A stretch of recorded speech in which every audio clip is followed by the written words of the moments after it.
વાવ ધારાસભ્ય ગેનીબેન ઠાકોર લોકસભાની ચૂંટણી લડ્યા, સાંસદ બન્યા। વાવ વિધાનસભા બેઠક પરથી રાજીનામું આપ્યું। વાવ વિધાનસભા પેટા ચૂંટણીના ધબકારા વાગી રહ્યા છે, ત્યારે ભાજપ કોંગ્રેસ પોતાની રણનીતિ તૈયાર કરવા લાગી ગયા છે। કોંગ્રેસના નેતા સહિતના કાર્યકરોની ભાભર લોક નિકેતન છાત્રાલયમાં મીટિંગ યોજાઈ હતી, જે સાંસદ ગેનીબેન ઠાકોરે સંબોધન કર્યું।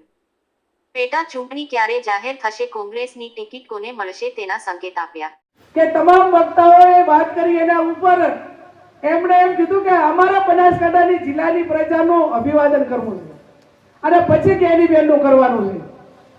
ત્યારે 29મી તારીખે આપ સૌને આપણે પહેલા પાટણ મુકામે ક્ષત્રિય અસ્મિતા સંમેલન રાખ્યું હતું।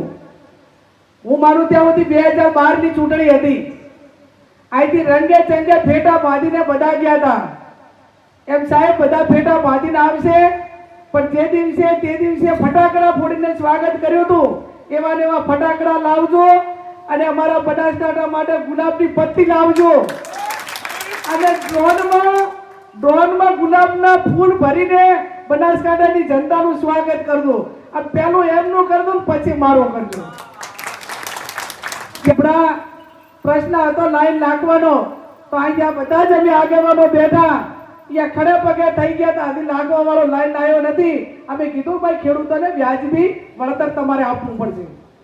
ક્યાંક પોલીસ આડાવડું કરીને હેરાન કરતી હોય તો મને ખબર પડે કે આ વ્યક્તિ નિર્દોષ છે અને ભોગ બન્યો છે, તો એ સામે વાળો વ્યક્તિ આમંત્રણ આલે કે ના આલે અને એના ઘરે જઈને વિડીયો બનાવું, એને જોડે ઉભો રાખીને અને કહું કે આની સામે પોલીસે તો સામે આગળ કરીને તો ગેનીબેન એના માટે લડવા માટે તૈયાર છે અને તમારી કોઈની કેર નથી।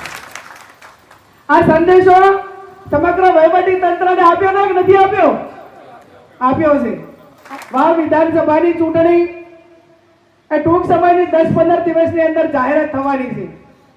મને તમે આ 2 વખત ધારાસભ્ય બનાવીને છે કે લોકસભા સુધી મૂકી છે અને પણ મોવડી મંડળ જેને વિધાનસભાની ટિકિટ આપે એમ માનજો કે આ ગેનીબેનના 3.5 વર્ષ એના હકના હતા અને અમે ચાક વાવ વિધાનસભા 1500-1600 એ માઇનસ થયા ને તો એનો હક હતો। એ મોવડી મંડળ કે હું ચાલુ ધારાસભ્ય છું એમ માનીને આ વિધાનસભાની ચૂંટણી તમે બધા જીતાડજો।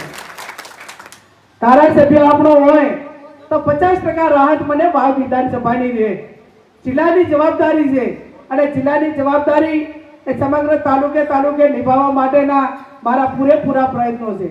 ત્યારે મને પૂરેપૂરો ઠાકોર સમાજ ઉપર ભરોસો છે અને બળદેવજી તો આ બનાસકાંઠા જિલ્લાની 18 આલમ 36 કોમ અને ઠાકોર સમાજના એટલા વખાણ થઈને કરે કે તમારે એકતાના દર્શન કરવા હોય ને તો તમે બનાસકાંઠા જઈ આવો અને બનાસકાંઠા જિલ્લાએ સમગ્ર ગુજરાતની અંદર એ સંદેશો પૂરો પાડ્યો છે।